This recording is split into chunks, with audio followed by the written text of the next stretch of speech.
Welcome to our Placer County Zoom workshop on the principles of propagation. I will be your moderator today. My name is Brooke. And as you saw on the opening slides, this talk will be recorded and will be available on our YouTube website after a few days. The link in the video and the accompanying resources can be accessed at our website, pcmg.ucanr.org. If you have questions during the presentation, please use your chat function down at the bottom of the screen, and we will get to the questions at the end of the presentation. And with that, I'd like to introduce Marie Sailors and Ann Beinhardt, who will be doing a dual presentation for your pleasure today. Ladies, go ahead and take it over. Hi there, I'm Marie Sailors, and this is Ann Beinhorn, and we are Placer County Master Gardeners that have worked together for many years. We have been vaccinated, so we feel comfortable doing this together. Okay, so we're going to be talking about principles of plant propagation for you today. It's a big topic, and we're just going to cover the highlights, but it's pretty much doable for most gardeners, home gardeners. Okay, so we teach research-based sustainable gardening and composting information to the home gardener so you can make informed gardening decisions. Okay, we are all over the place. We have a hotline and a website, which you will see at the end of this presentation.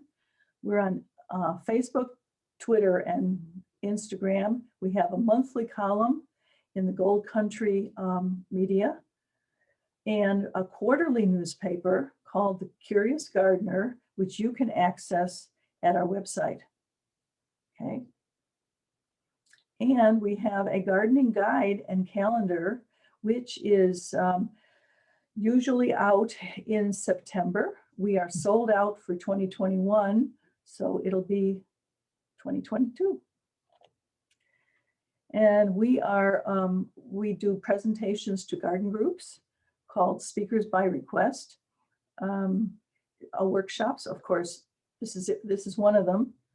And farmers markets and fairs and festivals, a yearly garden fair and a yearly Mother's Day garden tour, which are all postponed right now because of the pandemic. Hopefully, we're looking towards 2022. Okay, so the agenda that we're going to speak on today is seeds, layering, separation and division, cuttings and grafting and budding. Okay, propagation.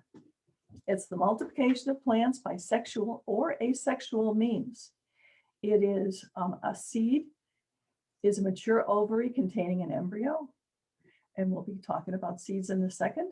Clones are a new plant identical to the parent, and hardening off is a process by which your indoor seedlings, your delicate seedlings, are going to be brought outside to acclimate them to harsher, warmer days, cooler nights, and drying winds like today. And this is us in December and January, checking out those seed catalogs and trying to plan for a spring and summer garden. Okay, so propagation by seed is a sexual reproduction. Many annuals and vegetables can be grown from seed. Most biennials, which are a true growing season plant, some perennials and some woody plants. Okay, so what's the advantage of putting seeds, starting with seeds? Well, they're inexpensive compared to one plant in a gallon container or even a 6-pack. They're inexpensive, they're easy to store, and there are many, many varieties that you will see even compared to a nursery who has a lot to sell. Okay, for seed selection, we have buying seed packets, right? And there is a lot of information on those seed packets that you need to read and reread. Okay, the shelf life, of course, will say December 31st of that year, but seeds are very hardy, and you can be growing them for several years. Germination time is whenever you sow the seeds in your seed mix or in the ground, you start to see those little buds, little green shoots coming up. That's your germination. It could be 4 or 5 days for radishes. It could be 1 to 2 weeks. So it's an important piece of information for you. The season, it's usually spring, but it could be fall. Thinning is very important, and we'll talk about that in a couple minutes. And time to transplant, when you take your delicate little plants and you put them in the garden. Okay, so that's buying seeds. Now you can also gather them, which is a fun project for kids as well as adults. And it's very rewarding. You choose healthy, locally adapted plants. Let's say this summer you have a fabulous Anaheim chili that really is thick-walled. It's really good. You can make chili rellenos out of it, and you just want to make sure that you get the same plant again. Maybe you lost the seed packet or something, so you can harvest those seeds very easily, and we will go into that in a minute. Seeds preserve natural diversity, and seeds protect heirloom varieties. Heirloom tomatoes are older. They are maybe not as disease resistant as hybrid tomatoes, but they breed true. That means you can harvest their seeds and actually grow the same plant next year. Okay, and back to, well, many or most catalogs, seed catalogs, gardening books will use the USDA zones, the hardiness zone. And it's just the oldest of all the zones, but it just refers to how your plant can survive or withstand our winter months. Okay, it just really talks about how hardy they are as far as the cold. Okay, and for us in the Sacramento Valley, our zones are, most of them are 8 or 9. And this refers to going down into the 20s, that your plant can withstand cold down into the 20s. Okay, for seed gathering now, there's 3 simple basic rules. You let the plant, no matter what it is, dry, the flowers dry on the plant as long as possible. And so the seeds will ripen. Okay, then you make sure they're very, very dry. And then you store them in a cool, dark place, seal containers, and voila, you have plants for next year. Okay, so for fragile seeds, you can, let's see, you can see them here. So you can gently put a paper bag over the top of the seed head and then cut the stem right here. Okay, label the bag and then flip it upside down, and you're going to start the seeds falling.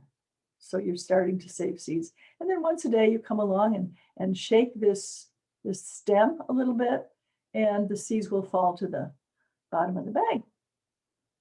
Meanwhile, paper is absorbent. So any moisture that the seeds have, you will perhaps be able to absorb that. And this is just an onion head, onion flowers that have dried. Here's the stem. And then we just sort of shake that shaft, and you will have the little tiny, the little black things fall to the bottom of the bowl. Okay, you can just make sure they're dry. Okay, a coffee filter will absorb again the moisture. This is a jalapeno, and so you have a little bit of flesh there that's going to be moist. So that's the name of the game. Dry them. This could be flowers or herbs, and again, you shake them periodically, and the seeds will fall to the floor.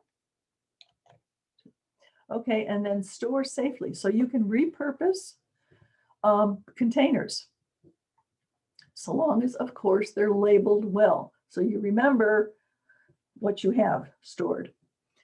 Okay, you can just reseal the packages and again, clearly label them, or you can just put the open packages, the seed packages in a mason jar or some other container, or be really fancy and organized and use a nice big box.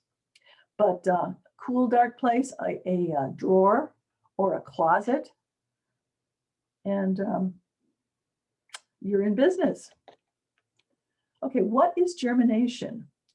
It's a metabolic activity within an embryo resulting in the emergence of a seedling plant. Okay, it's dependent on the seed coat and may enter dormancy. So I'll be talking about moist seed starting mix, which is very important. So if you sow seeds in whatever, and you forget to water them, or you're not watering them enough to keep that media soft, your seed will just sit there. It won't do anything.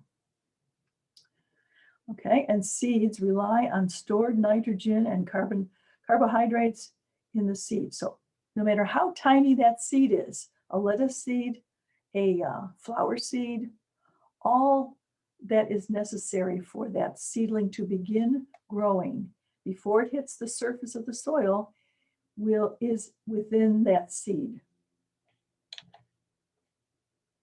So what's germination? Well, most gardeners want a heads up, want to step up as far as the growing season. Okay, so they will actually grow indoors, and you can buy sterile seed starting mix. It's a controlled environment. You could have a warm mat on the bottom. You can have a grow light on top, or you can just have a light kitchen window. That's all you need. And then water. Before you put the seeds in, you need to moisten the seed starting mix. And this mix is nice and fluffy. Doesn't have any real nutrition, but it has oxygen and it drains easily. And that's very important for your seed.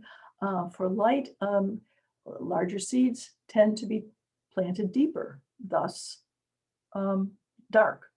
They don't need light to begin their process. Other tiny seeds, like lettuce or flower seeds, will be laid right on the surface of the moist medium and then covered lightly so they can take a little bit of light. And temperature is maybe the most important part of these factors, because if you put seeds into a cold soil, like we're all tempted to do, in March, maybe late February, March, they're going to sit there. They're not going to germinate. They're probably going to rot. And if you put them in too warm a soil, they may germinate, but the plant will struggle. So 70 to 75 degrees soil temperature is what most seeds need. And when you get 90 degrees outside, you may have 60 degrees in the soil. So most seeds are fine with just a moist medium. The seed coat will actually just soften with moisture, and moisture will come in and the germination process will start. However, there are certain seeds that need a little bit extra help, and that's where they need to have a nail file or something nick their seed coat so the moisture can be absorbed in. On your seed packets, it may say soak in hot water for 20 minutes or overnight, which will in turn soften the seed coat and begin germination. Stratification is a little different. It refers to seeds that need weeks of cold, moist medium, seed starting medium, to actually germinate. So very important to know these things.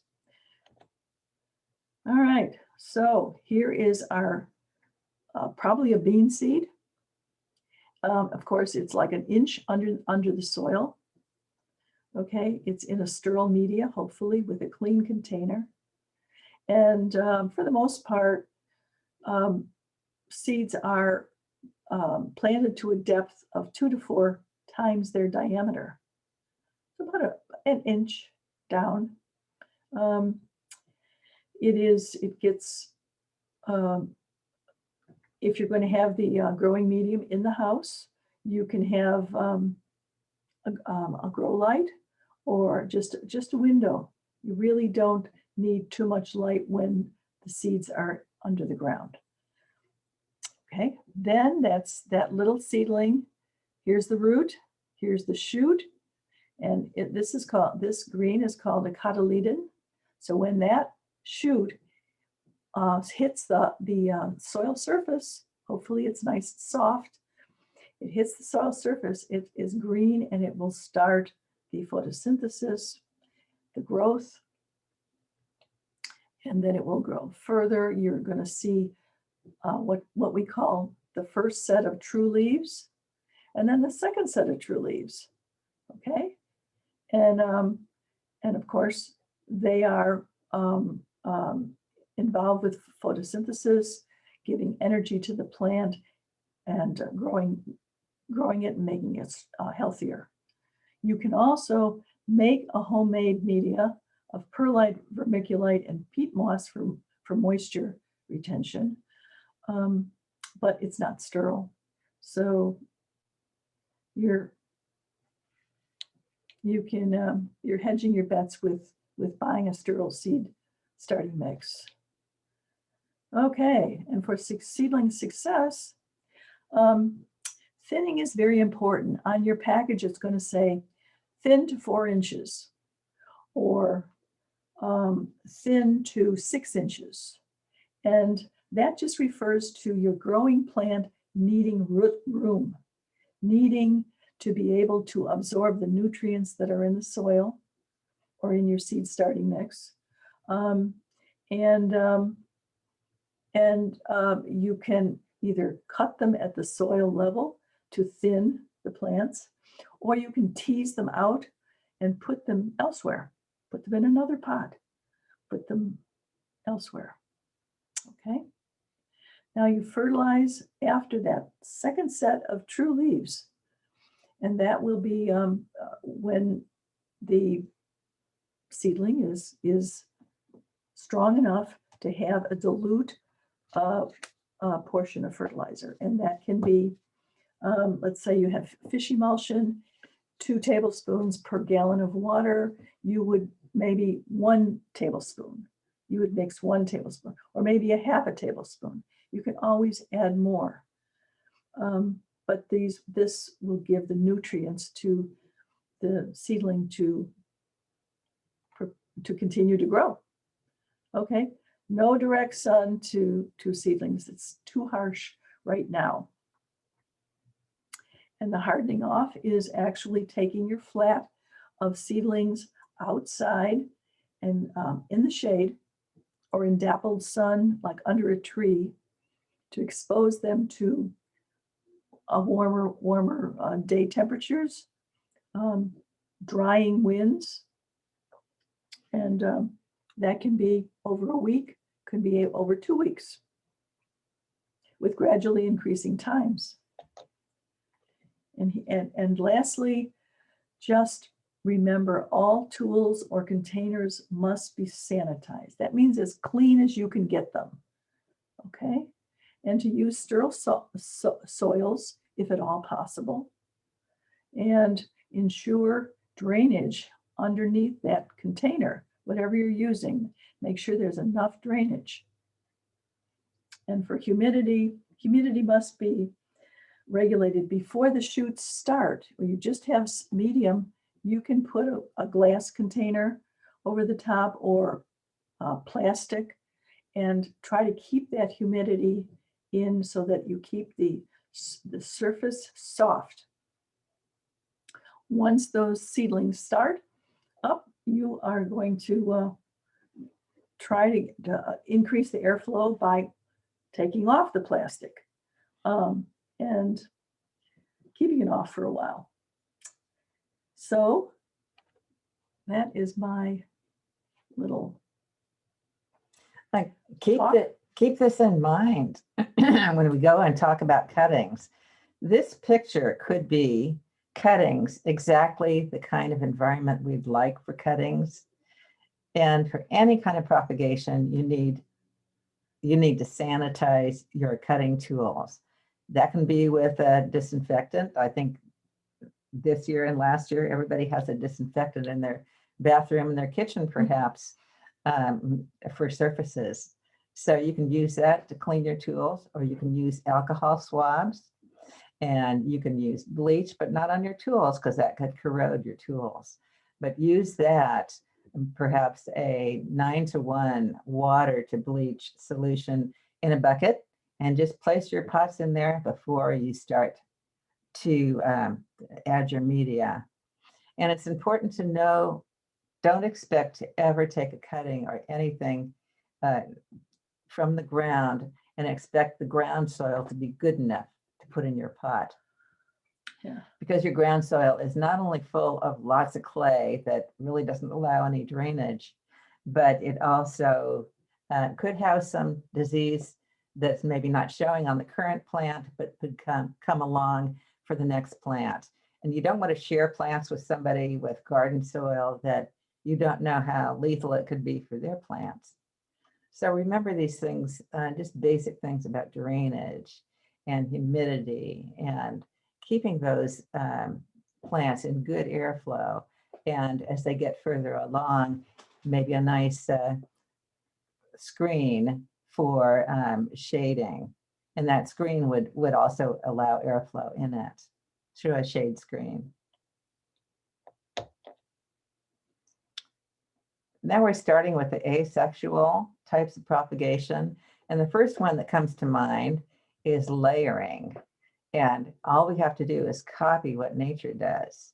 Here we have a plant on the right side that we have been able to mimic nature by pulling down one of these low-lying branches into the soil, holding it with a little pin, and allowing that stem to only have leaves at the tip of it, where you could have 6 to 12 inches of leaves showing up outside the soil. So we're going to expect to be able to grow plants this way, allowing a baby plant to actually come out as a clone of the parent plant. So before you do this, you're going to do just a little nick, and you can see the picture below.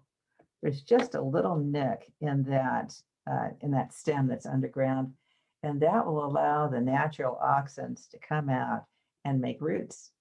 So you're making a new new roots for a brand new plant. Naturally, we see it in blackberries. And if you're like me and you have neighbors that have blackberries, you're going to have them too when you least expect it.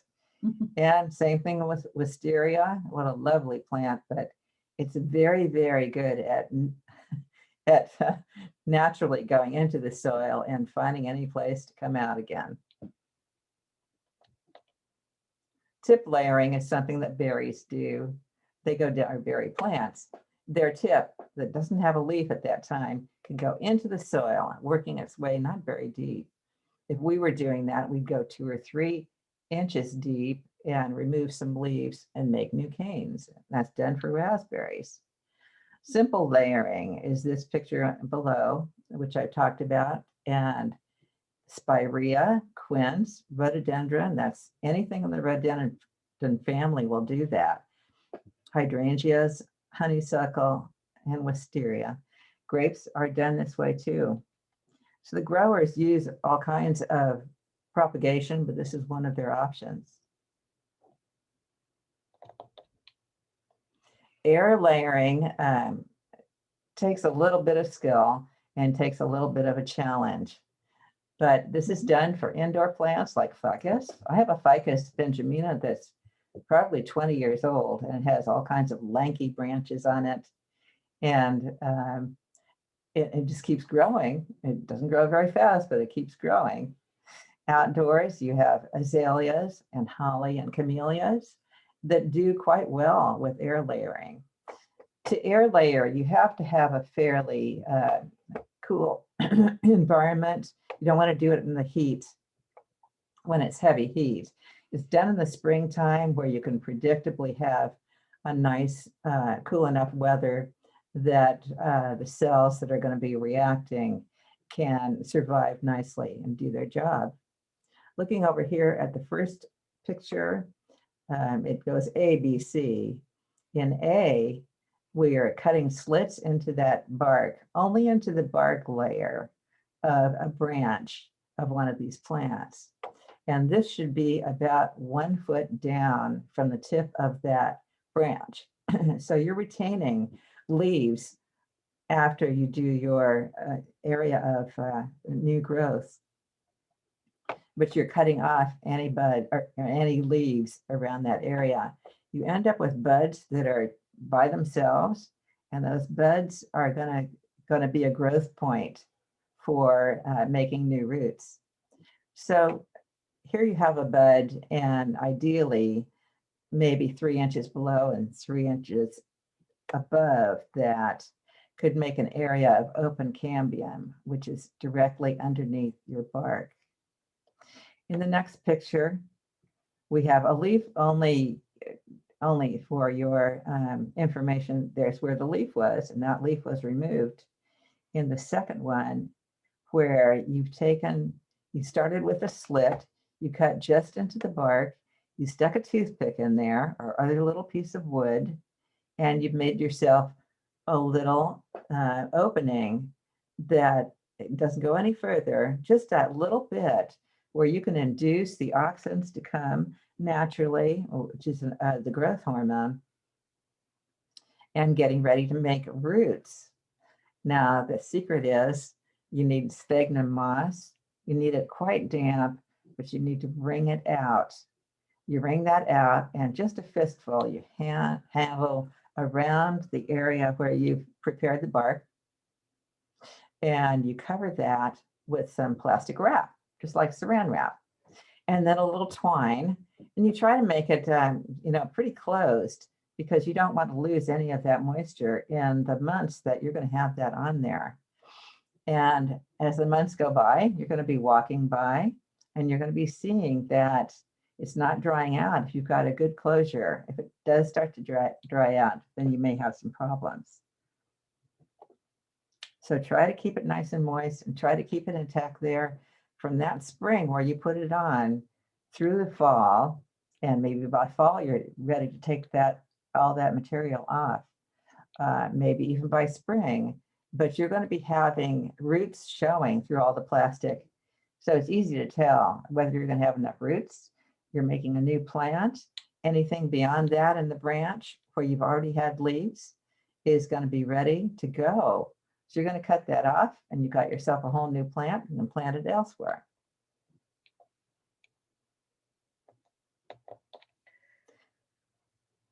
Separation. Separation happens when plants will make little plantlets, or plants will have some way of reproducing naturally by having a stem that, or actually intact onto the plant. You have these little plantlets forming. Everybody's familiar with the spider plant. It's one of those rosette type plants, which means it's all a round plant, and it's got all these baby little plantlets coming all over. As you see spider plants hanging, and people like to show those off, and they like these little plantlets to be forming all the way around it. It makes it kind of a nice decor. If you look at these plantlets, look at them rather closely, you'll see that they're starting to form roots.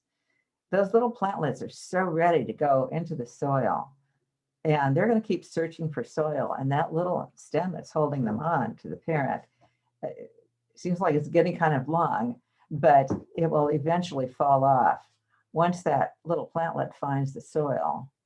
And you can take that and cut it off the parent. If you see some roots forming, and make yourself some new plants, put it in a pot, you've got yourself a new plant. The same thing goes on with underground stems and other types of bulbs that are in the ground. Your narcissus bulbs obviously are making new bulbs every year, and that's how you get naturalization. So the word naturalize means that your underground structures are forming offsets alongside them, and they're filling up the space. You can pull those out too. You can separate them after all of your green matter has gone down for the season and died off for the season, because all the nutrition is inside your bulb at that point. We're going to show you a couple of pictures of succulents, and I'm looking forward to June 12th when Master Gardeners will be showing you a great another presentation that talks about the nature of succulents and their reproduction. This is division. Division is a plant that's just spread, and it's got a lot of roots. And oftentimes, if it's in a pot, you're thinking, I really have to divide this because there's way too many roots in there, and they're all coming out of the pot. And there's too many leaves and they're taking up all this space, and it doesn't make, if it's a flowering plant, it's not going to make very nice flowers anymore. So it's a good time to do division if it's not during bloom season. For instance, if it's a spring bloomer, it's better to divide in the fall, and just the opposite too. If you open up this entire plant easy enough when it's already in a pot, you need to lay it all out. If you pull out just a section and expect that to grow on its own, it's not going to work. You need to take the entire plant out of the pot and pull or gently cut away the roots connected to the leaves that you want to make a new plant from. So division is different than separation in that the parent plant has already formed enough roots and enough leaves for this to be well on its own. So divided plants are probably the easiest way to do propagation. And not only do you get much better looking parents, don't expect that from iris. And you can divide iris if you're very careful to do that in August or September, and making sure you have a fan of leaves for each of your new divisions. The parent plant can only go for so many years flowering, and it's time for that parent plant to give up at some point, and you can tell that. Don't worry about throwing out that rhizome and just having all these wonderful new plants that you've developed for better flowering and starting all over again. Not only division but separation as well. shows you that you've really revived your plants. And some plants only needed a little bit more space to grow better. Your parent plant might just be the healthiest look that it's had in years. Succulents. Succulents are just a marvel of nature, aren't they? They just really want to reproduce, and it's so easy for them to have all kinds of things for you to learn. Here we have a succulent on the left that's a leaf basically, and on the margins of those leaves are little plantlets that have formed, little baby plantlets that have formed. When these fall off, they fall into the soil. They don't have any roots on their own, but they're getting some moisture out of that soil, and they're able to develop a little plant. And if you look down inside that little container, you can see a plant that's already started. That one, because it has new leaves, has roots. And your test for new roots for any plant is new leaves, an indication that there are roots below. You don't have to pull things out of the ground to find out if there's any roots, because the leaves are going to tell you that. And you're going to, if you pull on them very, very gently, there's some resistance when you tug on any plant. On the right, this is just like a spider plant. It's a rosette-shaped succulent, and it takes little tendrils or stems with baby plantlets that are just searching for soil. And the ones on the left already found the soil. The one on the far left there has already rooted. It's getting bigger. The one next to it is just starting to root. And the ones on the right side are still looking for soil. It's better if you have stems or leaves of succulents that you want to develop into new plants, that you let them sit out for 2 days to 2 weeks to callus over. And within that period of time, like the one on the right, it's already developed roots. With cuttings, we're not going to get in great detail, but you can see a picture of a cutting that is a new flesh from a woody plant.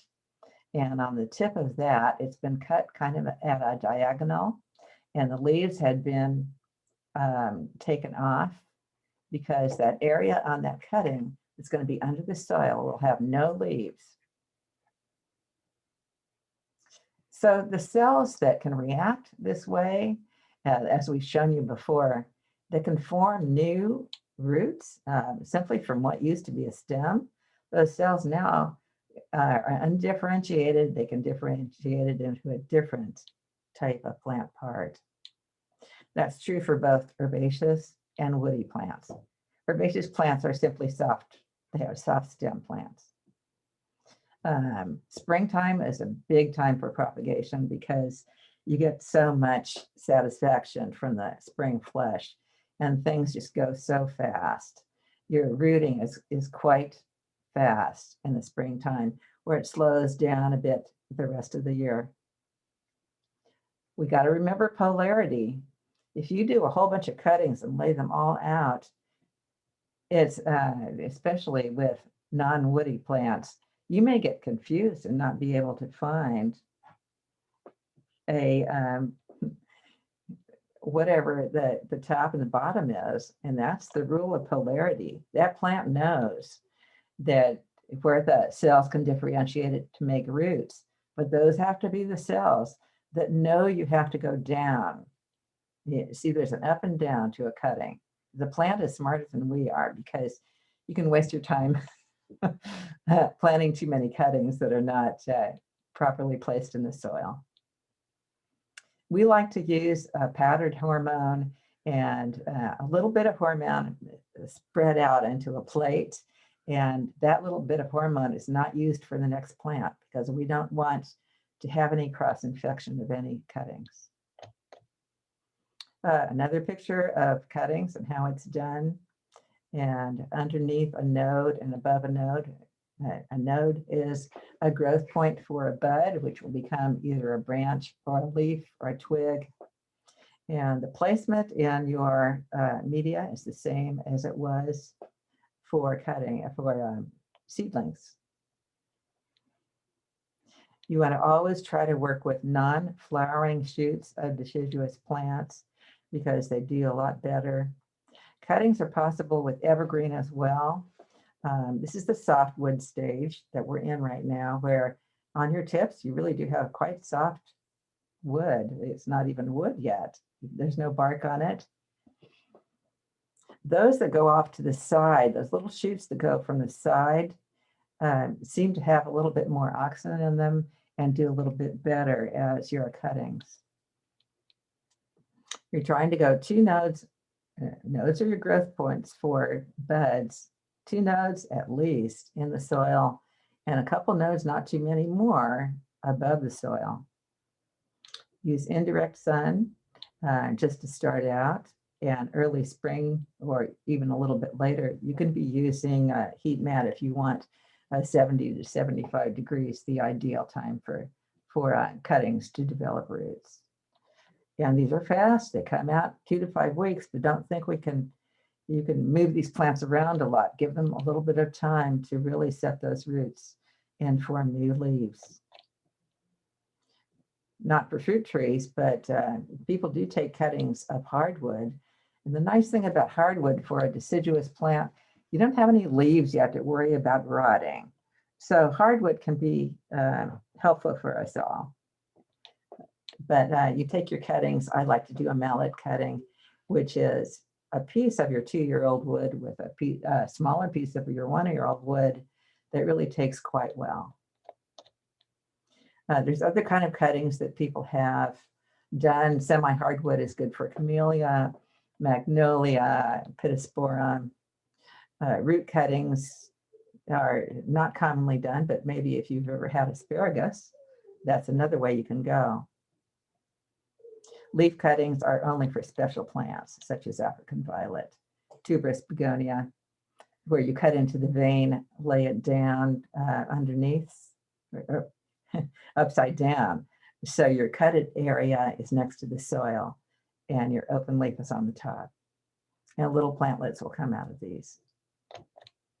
Grafting, I don't expect anybody to be grafting when they're just kind of experimenting, because you are sacrificing plant material. You have rootstock here that you've cut not too far from the ground, on which you're going to be laying your desirable plant parts, little branches that you peeled away bark. So we have in the picture on the left, a picture of what it looks like when you develop a cleft in your rootstock and lay your bits of scion into that and cover it with a waxy material to keep a really good hold. On the right is done with fruit trees. They just pull a little bit of bark out of the rootstock, and you have branches that are at a very slight angle, not straight up, but angled outward to form the future plant for trees or roses. Rootstock is also used for budding. To bud, you take a bud out of your desirable plant or your scion, make a little shield size or a shield shaped bud covered by a little bit of tissue, and form that into your T cut in the rootstock. You just place it right in there. It looks quite easy. It takes a bit of practice, but if you fail, you're going to do other ones, maybe on the same branch or in other branches of your rootstock, and you might find some really nice takes on that. So it's not really, it's challenging, but it's not terribly wasteful. And covering that with some grafting tape or stretchable plastic tape is good, because you just want that closure for the cambium of the scion and the cambium of the rootstock. Oh, we're almost done and ready for questions. But remember this, keep very clean materials. Make sure you start with media that's been dampened and and watch those things after you have new signs of new growth. Different plant species are going to require different kinds of propagation. And so if you look at every flowering plant, they all have seeds. So they can reproduce by seeds, but maybe not by you, and maybe not in the wild. And the plants are naturally going to different kinds of propagation, which you will do too. So don't be too discouraged. You're going to have a lot that doesn't work and a lot that does work. And you're gaining more and more every season that you try propagation. Thank you, ladies. That was awesome. I learned so much. And right now we only have one question from Barbara, who would like to know if she can store seeds in plastic bags in the refrigerator. I would say not, because there's a very good possibility that you can get moisture in the seeds. If you do, your whole seed packet is going to be full of fuzz. The seeds will be destroyed. It's better to keep them dry in a cool, dark place. Thank you, Marie. You're welcome. Anybody else have any questions? Looks like here comes somebody from Maryland. Can side or the tops of the shoots of vegetables, such as chard or kale, be propagated?